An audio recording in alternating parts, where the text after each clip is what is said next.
अब होगी अतिशेष शिक्षकों की काउंसलिंग और अतिशेष शिक्षकों की कमी वाली शालाओं में भेजा जाएगा। काउंसलिंग के माध्यम से जिन विद्यालयों में अतिशेष शिक्षक हैं, अतिरिक्त शिक्षक हैं, उनको शिक्षकों की कमी वाली शालाओं में भेजा जाएगा। इस बाबत यह आदेश जारी हुआ है लोक शिक्षण संचालनालय मध्य प्रदेश भोपाल से, जो 23/8/2024 को जारी हुआ है। बहुत दिन से यह प्रक्रिया चल रही थी कि अतिशेष शिक्षकों की कमी वाली शालाओं में भेजा जाना है, उस हेतु यह आदेश जारी हो चुका है। इस आदेश को हम विस्तार से देखेंगे। इसमें बताया गया है किस विद्यालय में कौन से शिक्षक अतिशेष होंगे और कब इनकी काउंसलिंग होगी। जैसे इस आदेश का विषय है अतिशेष शिक्षकों को शिक्षकों की कमी वाली शालाओं में काउंसलिंग के माध्यम से पदस्थ करने विषयक यह आदेश जारी हुआ है। इस आदेश को हम देखेंगे विस्तार से।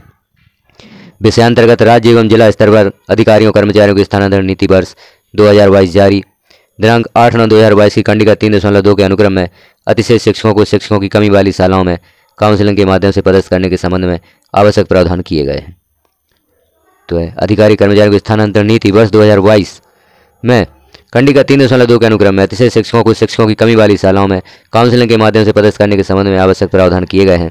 अतिशेष शिक्षकों के संबंध में संचालक कोष एवं लेखा द्वारा सूचित किया गया है कि IFMIS पोर्टल में सालावार स्वीकृत पदों की प्रविष्टि की जाए एवं सालावार स्वीकृत पदों की संख्या अनुसार ही शिक्षकों का वेतन आहरित किया जाए। विभागीय स्थानांतरण नीति 2022 तथा उपर्युक्त निर्देशों के अनुक्रम में विषयांतरित कार्यवाही के संबंध में निम्नानुसार निर्देशित किया जाता है। तो हम पहला निर्देश देखते हैं। विभिन्न शैक्षणिक संस्थाओं में संख्यामान एवं विषयमान से जैसी भी स्थिति हो, अतिशेष शिक्षकों की स्थिति एजुकेशन पोर्टल पर प्रदर्शित की गई है। ऐसे सभी अतिशेष शिक्षकों को शिक्षकों की कमी वाली शालाओं में काउंसलिंग के माध्यम से पदस्थ करने हेतु दिनांक 28/8/2024 को जिला शिक्षा अधिकारी कार्यालय या जिले द्वारा चिन्हांकित काउंसलिंग स्थल पर प्रातः 10 बजे उपस्थित होने हेतु निर्देशित किया जाए। काउंसलिंग हेतु यहाँ पर दिनांक भी निर्धारित कर दी गई है। 28/8/2024 को अतिशेष शिक्षकों की काउंसलिंग होगी जिला शिक्षा अधिकारी कार्यालय में। दूसरा बिंदु है जिलों में वर्ग 3 श्रेणी के समस्त रिक्त पदों की सूची को प्रमाणित करने के उपरांत काउंसलिंग स्थल या कार्यालय सूचना पटल पर चस्पा किया जाए ताकि समस्त अतिशेष शिक्षक उस सूची का भली भांति अवलोकन कर सकें। अतिशेष शिक्षकों की संख्या के मान से रिक्त स्थानों की सूची की पर्याप्त प्रतियां भी कार्यालय में अवलोकन हेतु रखी जाए। आगे देखते हैं। अतिशेष शिक्षकों द्वारा निम्नलिखित वरीयता क्रम में संबंधित जिले की शिक्षकों की कमी वाली शालाओं का चयन किया जाएगा। कैसे शिक्षक शालाओं का चयन कर सकते हैं, यहाँ हम देखते हैं। संबंधित अतिशेष शिक्षक जिस शाला में पदस्थ है उस शाला में यदि श्रेणी 3 का पद रिक्त है तो उक्त रिक्त पद के चयन हेतु उसी विद्यालय में पदस्थ शिक्षक को प्रथम वरीयता दी जाएगी। उक्त शाला में यदि एक से अधिक अतिशेष शिक्षक पदस्थ हैं एवं अतिशेष शिक्षकों की संख्या के मान से शाला में रिक्त पद कम है तो ऐसी स्थिति में वरिष्ठ शिक्षक ग्रेडेशन अनुसार द्वारा उसी शाला के रिक्त पद पर पदस्थापना हेतु वरिष्ठता सूची के क्रम में शाला का चयन किया जाएगा। यहाँ हम देखते हैं अगला बिंदु क्रमांक 3। एक प्रक्रिया पूर्ण होने के पश्चात श्रेणी 3 के शेष अतिथि शिक्षकों द्वारा जिले की वरिष्ठता सूची के अनुक्रम में काउंसलिंग द्वारा वरिष्ठता के आधार पर उस जिले की शिक्षकों की कमी वाली शालाओं में उपलब्ध रिक्त पद का चयन किया जाएगा। अर्थात वरिष्ठता के आधार पर शिक्षक विद्यालयों का चयन कर सकते हैं। अगला बिंदु देखेंगे अतिशेष शिक्षकों की जिलावार सूची सहायक शिक्षक एवं प्राथमिक शिक्षक की पृथक पृथक गूगल शीट में शेयर की गई है। उक्त गूगल शीट में जिले के सभी अतिशेष शिक्षकों के ग्रेडेशन नंबर उनके नाम के साथ प्रविष्ट करके रखें। इसी गूगल शीट में संबंधित अतिशेष शिक्षक द्वारा चयन की गई शाला का विवरण भी काउंसलिंग के आधार पर दर्ज किया जाएगा। पांचवा बिंदु है अतिशेष शिक्षकों को निम्नानुसार 2 श्रेणी में बांटा जाकर क्रमशः काउंसलिंग हेतु आमंत्रित किया जाएगा। श्रेणियाँ ऐसे शिक्षक जो उच्चतर माध्यमिक अथवा इंटरमीडिएट परीक्षा गणित विज्ञान या कृषि विषय से उत्तीर्ण हैं एवं प्रयोगशाला शिक्षक विज्ञान के पद की पात्रता रखते हैं। और श्रेणी ब में उपरोक्त श्रेणी आ के शिक्षकों को छोड़कर शेष शिक्षक। अगला बिंदु सर्वप्रथम श्रेणी आ के ऐसे अतिशेष शिक्षक जिनकी स्वयं की शाला में पद रिक्त है उन सभी को उनकी जिले की वरिष्ठता के आधार पर काउंसलिंग हेतु आमंत्रित किया जाएगा। ऐसे शिक्षक स्वेच्छानुसार जिले में प्रयोगशाला शिक्षक सहायक शिक्षक विज्ञान के रिक्त पद अथवा अन्य रिक्त पदों में से शाला का चयन करेंगे। तत्पश्चात श्रेणी आ के शेष शिक्षक उसी प्रकार शेष रिक्त पदों में से शाला का चयन करेंगे। संबंधित जिला शिक्षा अधिकारी संबंधितों की शैक्षणिक योग्यता का परीक्षण करेंगे। श्रेणी आ के समस्त अतिशेष शिक्षकों की काउंसलिंग पूर्ण होने के पश्चात श्रेणी बा के ऐसे अतिशेष शिक्षक जिनकी स्वयं की शाला में पद रिक्त है उन सभी को उनकी जिले की वरिष्ठता के आधार पर काउंसलिंग हेतु आमंत्रित किया जाएगा। उक्त शिक्षक जिले में प्रयोगशाला शिक्षक सहायक शिक्षक विज्ञान के पदों को छोड़कर शेष रिक्त पदों में से शाला का चयन करेंगे।